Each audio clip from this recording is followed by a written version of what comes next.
Olá, eu sou o José Eduardo Lima e está começando a primeira edição do podcast de Setembro a Setembro. E quem vai nos apresentar o assunto de hoje é o Ronaldo Batista. Com você, Ronaldo. Olá, José, e muito obrigado a você que nos escuta. Hoje nós vamos falar de um assunto seríssimo. Neste mês, ocorre a campanha do Setembro Amarelo. O objetivo é conscientizar sobre a prevenção do suicídio. No Brasil, o Setembro Amarelo foi criado em 2015 pelo Centro de Valorização da Vida, o CVV, em parceria com o Conselho Federal de Medicina e com a Associação Brasileira de Psiquiatria.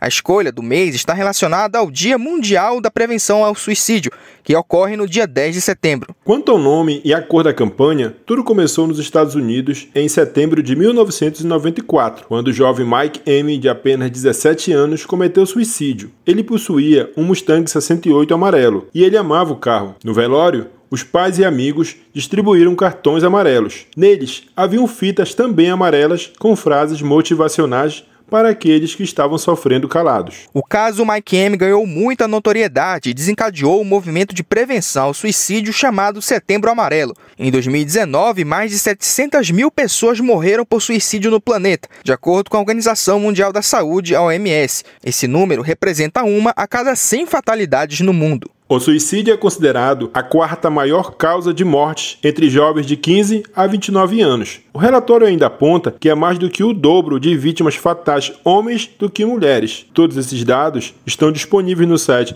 World Health Organization. O boletim epidemiológico divulgado pela Superintendência de Vigilância em Saúde, a SVS, aponta que o Amapá acompanha a média nacional de suicídios. Porém, Macapá supera com folga essa margem. Apesar de que falar sobre suicídio seja algo delicado, é necessário que haja discussões sobre esse tema. Isso nos ajuda a entender as causas e consequências dessa doença tão terrível, além de que possamos nos ajudar no combate a essa condição. Para a gente entender melhor algumas situações, chamo aqui a psicóloga Aline Carina, da Coordenadoria Municipal de Juventude de Santana. Olá, Aline, como podemos identificar os sinais de que alguém precisa de ajuda? Olá, ouvintes de Setembro a Setembro. Nós podemos identificar diversos sinais, como tristeza persistente, dificuldade de comunicação, preferir ficar isolado, perder interesse de atividades que tanto gostava, tanto atividades físicas como atividades laborais, pensamentos negativos,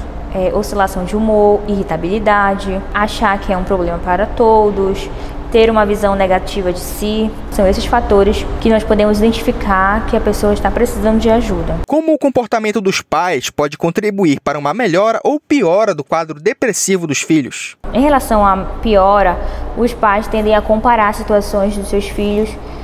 Isso gera uma angústia para quem está passando, ser comparado, porque nós temos a nossa individualidade, cada ser humano é único. E isso gera angústia porque tem a comparação, e achar também que é só uma fase, que é frescura. Em relação à melhora, quando esses pais eles acolhem, quando eles compreendem e conduzem à busca da ajuda profissional. Aline, de acordo com o boletim da SVS, a maioria das vítimas são jovens em plena idade produtiva. O que você acredita ser o maior motivo dessas ocorrências? Nós podemos perceber que essa fase é uma fase de transição, de mudanças, de escolhas, a escolha profissional, em relação à vida amorosa. São muitas escolhas que vão influenciar no futuro. E aí vem as cobranças, que acontecem dos pais, da família, a questão da identidade, de se aceitar, a questão do gênero. Tudo isso contribui para que mais jovens, procurem a questão da perspectiva de futuro, de emprego, o que vai ser do futuro. A gente vê isso muito, essa indecisão. Por isso que os casos de suicídio acontecem muito entre jovens. A questão do apoio, nós vemos assim que hoje em dia o contato, o distanciamento da família, o jovem está mais distante nessa fase do contato com a família, assim, e aí acaba se isolando, acaba se fechando num ciclo só entre os jovens. Também a parte da afetividade que a gente vê nessa fase que dá, em alguns casos, ela tende a diminuir a afetividade com a família. Agora falando sobre a mídia, de que forma ela influencia no desenvolvimento de um quadro depressivo? Você vê alguma romantização do suicídio, especialmente entre os mais jovens? Como nós vivemos numa era digital, de tecnologia, em que as redes sociais estão presentes na vida dos jovens, nós podemos observar uma banalização dos transtornos mentais, do sofrimento psíquico nas redes sociais, assim gerando a romantização.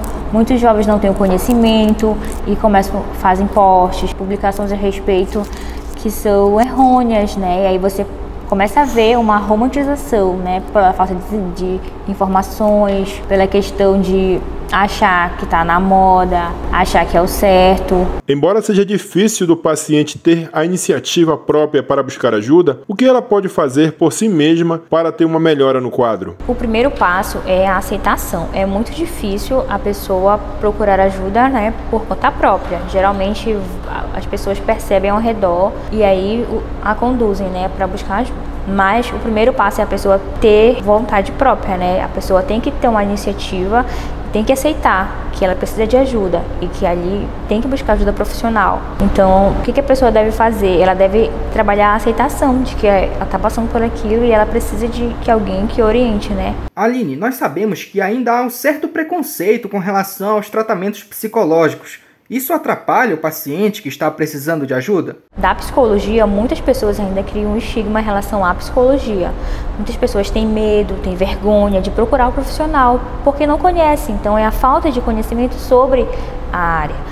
E aí ficam com medo, mas quando eles chegam para procurar ajuda, eles têm uma visão totalmente diferente daquilo que eles acreditavam. Eles tinham crenças em relação a uma coisa, uma expectativa, aí na hora foram outras coisas que aconteceram. Então, assim, quando ele chega e vem buscar ajuda, ele já quebra aquele estigma que ele tinha em relação à ajuda. E aí vai se acostumando, vai vendo que é bom, que é produtivo e que vai ajudar, vai conduzir para a melhora. Agora falando especificamente sobre o Setembro Amarelo, como você acha que a campanha pode contribuir para a criação de políticas públicas sobre saúde mental que se estendam durante todo o ano, é claro? Eu acho muito importante porque a campanha ela pode instigar vários projetos, rodas de conversas, oficinas terapêuticas. Então, quanto mais se debater, quanto mais se conscientizar, mais pessoas vão procurar, mais pessoas vão ficar informadas e aí isso vai gerar, né, um certo interesse das autoridades, um certo interesse para que fomentem cada vez mais essas campanhas, para que façam um trabalho, né, para que invistam, né. Aline, muito obrigado por sua colaboração. Agora nós vamos fazer um rápido intervalo e na volta vamos mergulhar no assunto Setembro Amarelo aqui no estado. Até logo!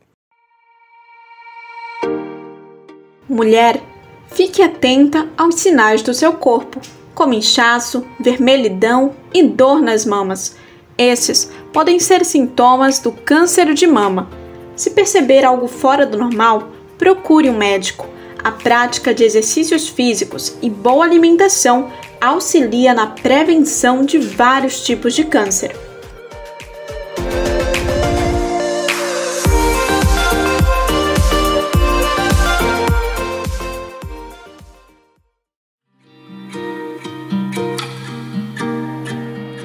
Falar sobre suicídio ainda é um tabu, mas é um tema que exige atenção da sociedade. O mês de setembro é dedicado à valorização da vida. Setembro Amarelo é uma campanha que ocorre em todo o país para conscientizar e prevenir. Busque ajuda profissional, você não está sozinho.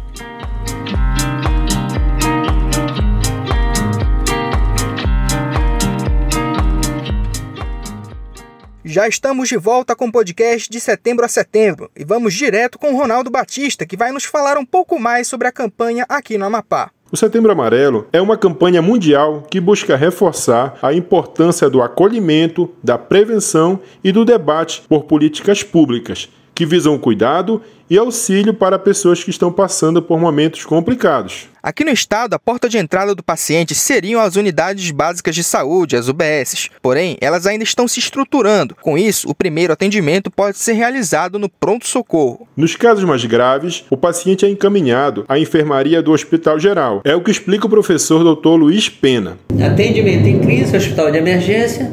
Hospital de emergência, se não tiver melhor em 72 horas, ele indica para a enfermaria psiquiátrica, né? Se melhorar, ele tem encaminhamento para os CAPs. O CAPs álcool e outras drogas, CAPs gentileza, que é o CAPs transtorno, CAPs infância, aqui em Macapá, que é lá nas Pedrinhas. E em Santana tem o CAPs IJ e um CAPs AD também. Os CAPs são os Centros de Atendimento Psicossocial. Eles foram implantados no Brasil na década de 80. e regulamentados em 1992. De acordo com a Fiocruz, os CAPs visam recuperar a saúde mental do paciente e reintegrá-lo à família e comunidade. Como você ouviu na fala do professor Luiz Pena, existem diversos tipos de CAPs. Vamos explicar cada um deles agora de acordo com as informações do Ministério da Saúde. O CAPS 1 dedica o atendimento a todas as faixas etárias para transtornos mentais graves e persistentes. Essas unidades atendem cidades e regiões com pelo menos 15 mil habitantes. No CAPS 1, há também o uso de substâncias psicoativas. O CAPS 2 tem as mesmas características do CAPS 1, mas atende locais com pelo menos 70 mil habitantes. O CAPS I é destinado a crianças e adolescentes em regiões a partir de 70 mil habitantes. Agora, falando sobre o CAPS AD, álcool e drogas, ele também atende localidades com 70 mil ou mais habitantes. Está disponível a todas as idades e, como você pode imaginar pelo nome, é especializado em transtornos causados pelo álcool e outras drogas. O CAPS 3 está em locais com 150 mil habitantes ou mais. Um dos destaques é o atendimento com até 5 vagas de acolhimento noturno e observação. Também está disponível a todas as faixas etárias. Por último, há o CAPS AD3, álcool e drogas, que além do atendimento, tem de 8 a 12 vagas de acolhimento noturno e observação. Funcionam em locais a partir de 150 mil habitantes 24 horas por dia. Porém, com a pandemia, o atendimento via CAPS sofreu algumas alterações. A coordenadora Silvia da Costa explica um pouco mais sobre o que mudou no período. Nos CAPs, teve que ter a necessidade de ter uma redução, né, de atividades. Né? Os funcionários em si começaram a trabalhar por escala, não ir todo mundo no mesmo horário.